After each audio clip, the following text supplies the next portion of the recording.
doesn't know the name Davy Crockett, one of the most famous frontiersmen of all time? Back when Disney was pretty much king of the world, they released a show called Davy Crockett, King of the Wild Frontier. And after the show wrapped up, they decided to put a lot of the episodes together into one big compilation, being this movie. So yeah, this is a bit of a cheat, but at the same time I think it works okay as a film, so I think it's worth talking about. And besides, Davy Crockett has definitely played a large part in Disney's identity, so I think we gotta talk about it. The film, like I said, is a condensed version of all the episodes, so they definitely had to cut a lot of things out.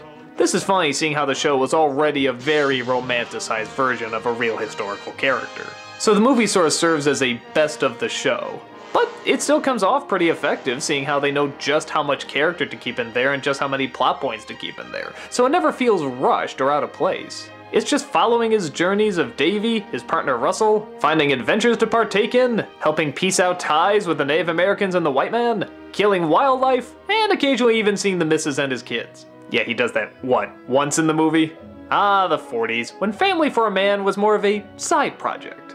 With that said, they don't always shy away from the hard truths. For example, the last episode and the last part of the movie is the Alamo, and, well, they lose, as you know happens in history, and they don't shy away from that. But again, it's very romanticized. Everything is played up almost more like a legend than it is actual history. Even the guy who plays Davy, Fess Parker, just look at him with the squinty eyes, chiseled jaw, good looks, very laid-back voice. I mean, this guy is practically a frontiersman Jesus. And I think that's the attitude you have to have going into this. That is romanticized, it is played up, it is having fun more with the legend aspect than the historical aspect. Hell, there's actually a scene where he's talking about grinning down a bear. Yeah, that's right, taking down a bear by just grinning at him.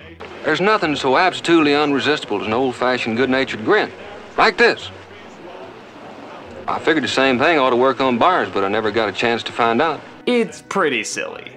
But I think Fess Parker's performance is so laid back and so confident that I kind of enjoy it. I can see how a lot of history buffs will look at this and kind of laugh, but I think they make the myth that they've created here just so likable that it's hard for me not to have fun with it. Russell's a good side character, there's a lot of good friends and foes that they come across along the way. Some of them stereotypes, but not as mean as you would think. It just sort of has its own strange, unique charm to it. It is cheesy, and a lot of it is kind of fictionalized, but at the same time, it's the kind of story you want to believe. And you have fun believing, even though you know it's probably not true. It's like 300. You know it's overdone, but it's kind of enjoyable how overdone it is. I think that's probably a good way to figure out whether or not you'll enjoy it. If you want to see the true story of Davy Crockett and his adventures, this probably isn't the best version to watch. But if you want to know about the myth, the legends, more the tales that people would tell around a campfire than you would find out of a history book, then I say this is a lot of fun. I know it's hokey, but for me, it's just an old-fashioned good time.